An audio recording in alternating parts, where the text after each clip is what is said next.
Précisément, c'est-à-dire, mais le combat n'est pas contre quelque chose d'autre. Même, ça peut être une illusion et ça peut être un blocage. D'identifier, par exemple, ce que je considérerais comme étant un défaut et de m'imaginer, ah là, maintenant je vais me mettre à combattre le défaut. Mais si certains l'ont fait ou certains ont essayé d'aller dans cette voie-là, on se rend compte assez rapidement que dans la réalité, rien ne change. Mhm. Parce qu'un défaut, ça veut dire tout simplement quelque chose qui me manque.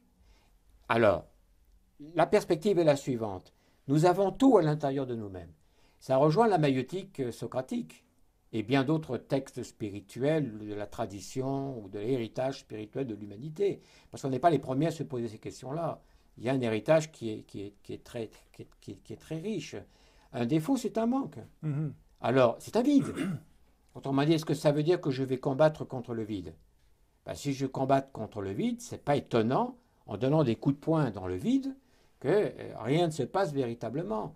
Donc la perspective, elle est différente. La perspective, c'est de remplir le manque de ce qui manque. Et qu'est-ce qui manque? La qualité. À ce moment-là, le combat, c'est une quête.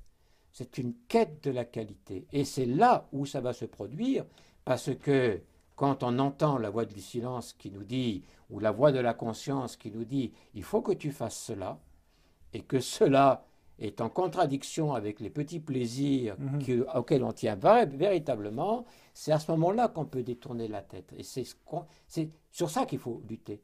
Ne tourne pas la tête, hein.